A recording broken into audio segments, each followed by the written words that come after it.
Doctor সাহেব আছেন? হ্যাঁ আছে। একটু রুগী দেখাবো, ওয়াইফ একটু অসুস্থ। একটু বসেন। রোগীর নাম কি? কোহিনুর বেগম।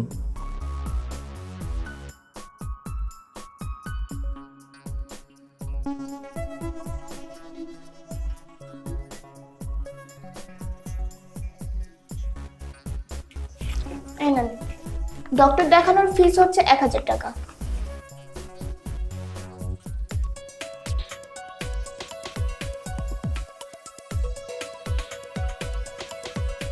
আচ্ছা ঠিক আছে, আপনি বসুন, একটু পরে ডাকা হচ্ছে আপনাকে। আল্লাহ, মাথাটা আসসালামু আলাইকুম। ওয়ালাইকুম আসসালাম। ম্যাডাম, ডাক্তার আছেন? আছেন, তবে 1 ঘন্টা দেরি হবে। আমি তাহলে বসে থাকি, উনি আসলে দেখাবো। আসলে দেখাতে পারবেন না, আপনার মতো অনেকে ফি জমা দিয়ে বসে আছে। ডাক্তারের ফি কত? 1000 টাকা। আমার ডাক্তার দেখানোটা জরুরি ছিল। জরুরি ফি কিন্তু 1500 টাকা। কি হয়েছে? ডাক্তার সাহেব, আমি খুব অসুস্থ বোধ করছি, আমার জরুরি দেখা দরকার। আপনি চেম্বারে আসুন। আচ্ছা আচ্ছা।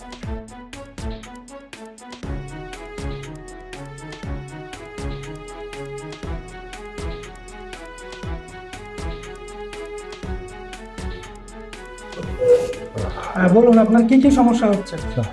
স্যার, মাথা প্রচন্ড ব্যথা করছে, আর মাথা এই জায়গাটা ব্যথা করছে। কিছুতে আঘাত পেয়েছেন? না না না, হঠাৎ ব্যথা। হঠাৎ ব্যথা? হঠাৎ। সমস্যা এখনো বেশি হয় নাই। 1500 টাকা দিয়েছেন? না সাহেব, অত টাকা আমার কাছে নেই। মানে কি, কত নিয়ে এসছেন?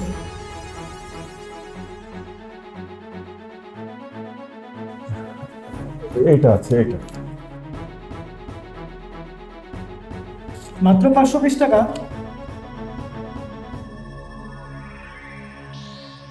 এরকম কাজ আর ভবিষ্যতেও করবেন না।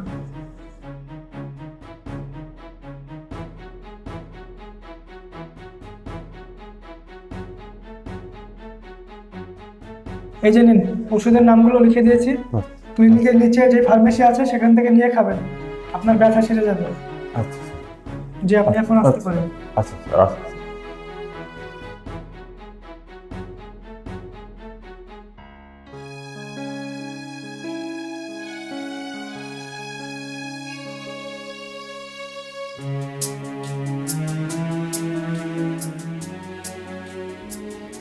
ভাইয়া, এই ওষুধগুলো লাগবে।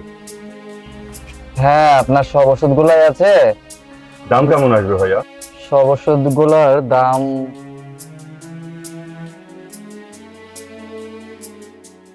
প্রায় 2000 টাকার মতো লাগবে আপনার।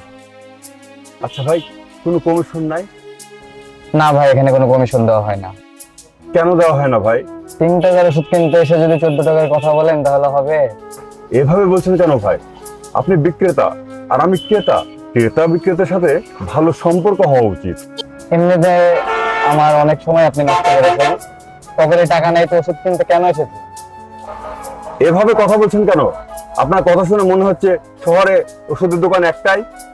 ধরে নিন একটাই। তার মানে? মানে সহজ, আমার ফার্মেসি ছাড়া শহরের কোনো ফার্মেসিতে এই ওষুধগুলো আপনি পাবেন না। কেন, আপনাকে ডাক্তার সাহেব বলে দেয়নি? আচ্ছা ভাই, তাহলে আমি দেখি। জি।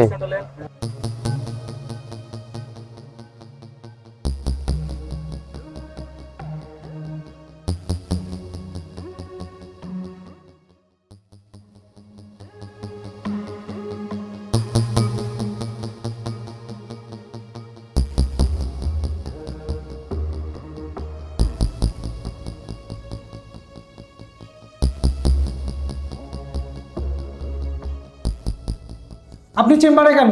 এটা কি ধরনের বেয়াদবি? কে ঢুকতে দিল আপনাকে? চেম্বারে আসতে বাধ্য হয়েছি, আর আমি কোনো বেয়াদবি করিনি। আমি আপনাকে কিছু কথা বলার জন্য এসেছি। আপনার স্পর্ধা তো কম না।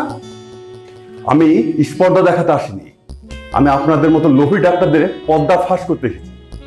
ভদ্রভাবে কথা বলুন, আর কোথায় কি বলতে হয় আপনার জানা নেই? কাকে ভদ্রতা শেখান সাহেব? একটা ডাক্তারের কাজ কি আপনি জানেন? রোগীর সেবা করা, রোগীকে সেবা দেওয়া। আর আপনাদের মতো ডাক্তার এই কাজগুলো করেন না। মনিরা, মনিরা, জি স্যার বলুন। এনাকে বের করে দাও। এই আসুন, আপনি বাইরে আসুন। ছেড়ে দেন আমাকে। অনেক কথা বলেছেন আপনি, এক্ষুনি বেরিয়ে যান, তা না হলে আমি আপনার নামে অভিযোগ করব। অভিযোগ তো আপনার বিরুদ্ধে দেওয়া উচিত। আপনি অর্থের লোভে নিজের বিবেককে বিক্রি করে দিয়েছেন। আর লজ্জা করেন না আপনার? এই মাথা ব্যথা সারানোর জন্য দামি দামি ওষুধ লিখে ফার্মেসি থেকে কমিশন খান। আপনি এক্ষুনি এখান থেকে বেরিয়ে যান, আপনি অনেক কথা বলেছেন। হ্যাঁ, আমি আর একটি কথা বলে এখান থেকে বেরিয়ে যাব। ডাক্তার সাহেব, এখন সময় আছে, বদলে যান। আপনার কাছে রোগীদের অনেক প্রত্যাশা। এ ধরনের অসৎ কাজ আপনি একা করছেন, আর এর ভাগীদার হচ্ছে সমস্ত ডাক্তার সমাজ।